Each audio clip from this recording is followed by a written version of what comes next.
Welcome back to my channel, Bake Cuisine.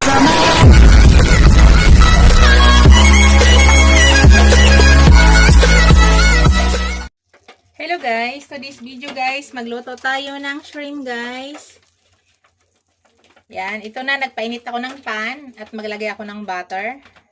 Ipakita ko na lang sa inyo guys kung ano yung mga ilalagay ko. Luto tayo ng shrimp.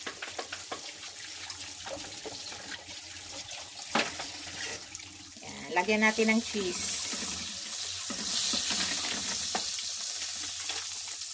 Pero yan, ilalagay ko muna to sa isa-isa.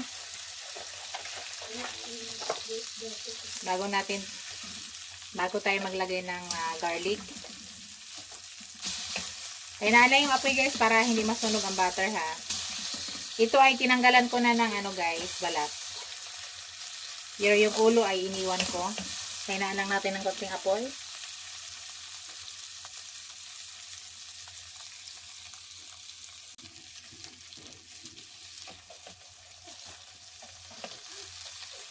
Mahina lang yung apoy guys ha.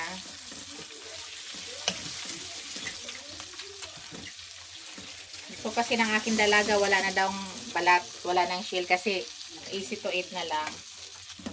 So yung ulo nilagay ko kasi masarap yun eh.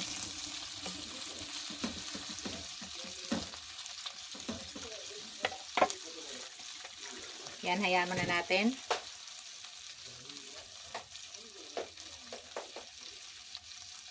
Tapos maya-maya baliktarin na natin yan.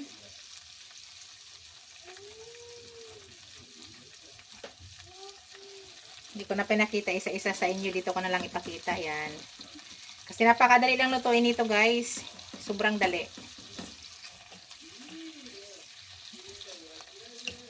Iluto lang natin sa butter. Tapos lagyan lang natin ng garlic. Yan. Mamaya ipakita ko sa inyo kung ano ilagay. Gusto namin guys spicy ha. Pero it's up to you kung ayaw nyo ng spicy. Kami mas gusto namin yung spicy.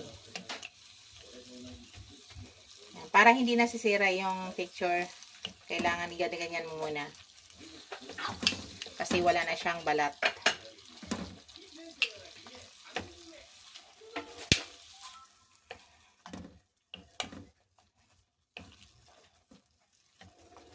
Yan. Hayaan muna natin. Adjust natin yung apoy konti. Masyado mahina. Yan.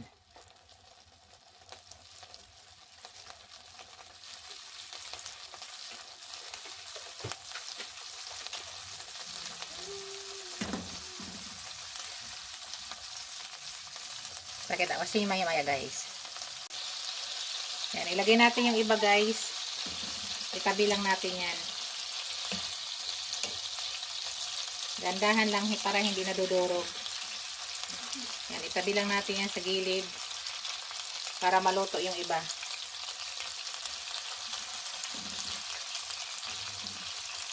Masarap kainin, mahirap maglinis.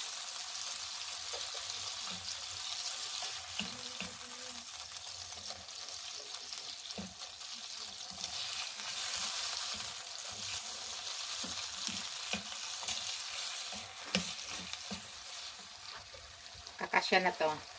Lagay na natin to.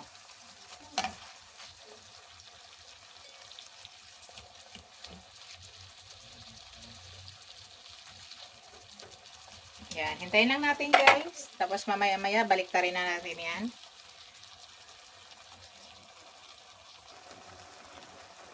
Yan. Baliktarin na natin guys. Mag-orange lang siya. Pwede na siya baliktarin. Hindi yan maiwasan guys nga natatanggal yung hihiwalay yung ulo ha. Okay lang yan. Hinalo ko lang talaga yung ulo kasi gusto ko.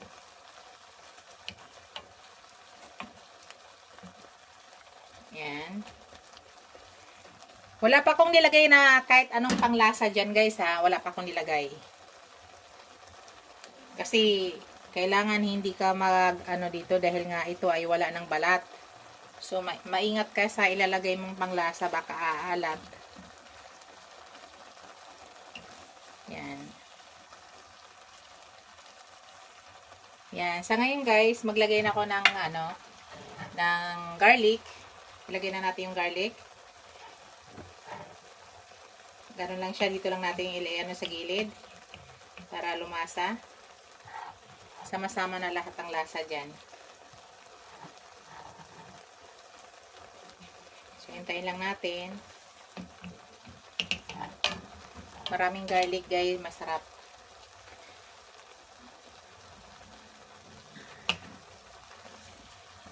Tabi lang muna natin yan.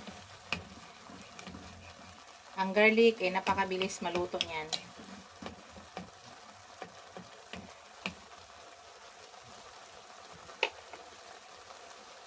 Sama-sama na yan.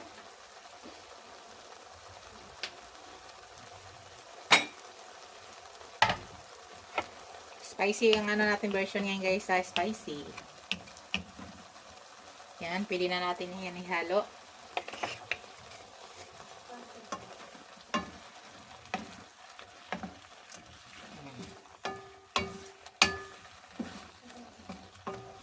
Ihiwalay yung ulo yan guys. Hindi maiwasan.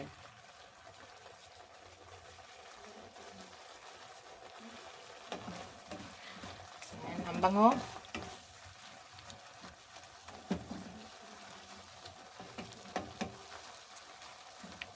Yan. Diyan guys ay maglagay na ako ng ground black pepper.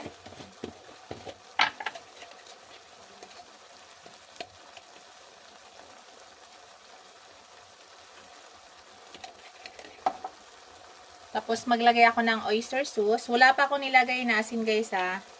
Kasi kukunin ko muna yung timpla. Kasi maglalagay po ako ng cheese.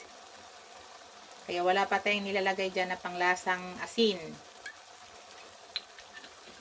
Tapos, maglagay ako ng hot sauce. It's up to you guys kung ayaw nyo ng maanghang.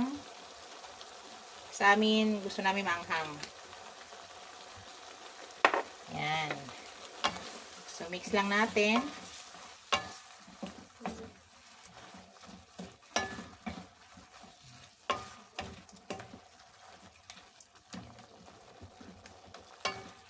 Tapos, dito guys, naglagay ako ng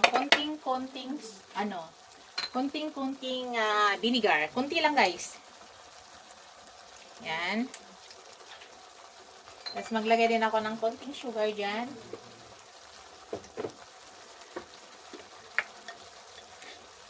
Yan lang ang sugar. Mix natin.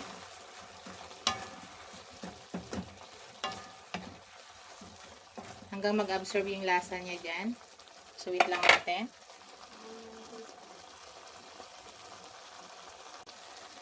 Tikman natin guys. Wala akong nilagay na asin or ano. Ang nilagay ko lang kasi may mga malasa na yon. Kaya hindi ako naglagay ng asin. So, ngayon, makukuha ko, titikman ko siya para makuha ko kung ano yung lasa na. Kung kailangan ba natin mag-add ng salt.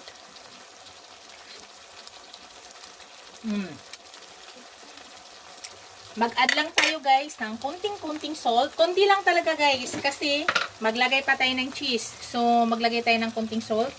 Himalaya salt po yung gamit ko. Kunti lang guys ha. O, kunti lang yan. Kasi maglalagay pa tayo ng cheese. Ang ating cheese ay hindi naman maalat yan, pero may lasa din yan.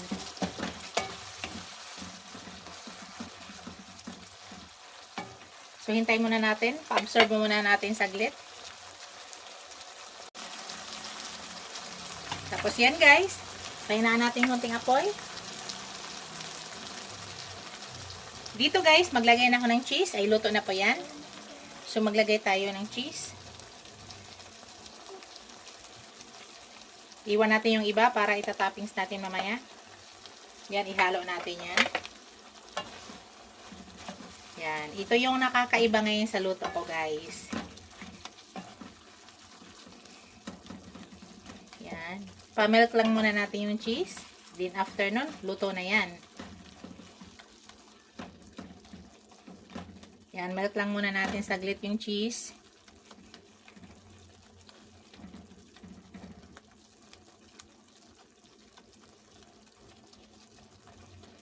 Tikman ko siya ulit guys.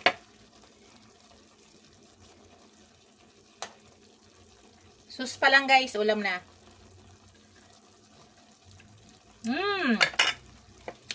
Sarap. May kapit guys. May kapit na maanghang.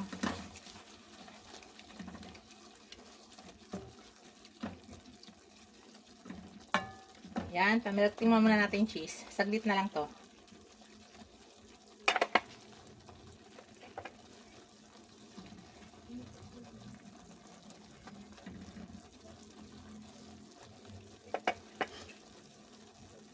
Yan na guys. Luto na yan guys. Ito na yung aking finished product guys. Ito na yung aking shrimp with cheese. Thank you for watching guys. Don't forget to like, comment, share, and subscribe to my channel. See you in my next video guys. God bless us all. Bye. Ingat po lahat. Ibi-platings ko na yan guys. Bye.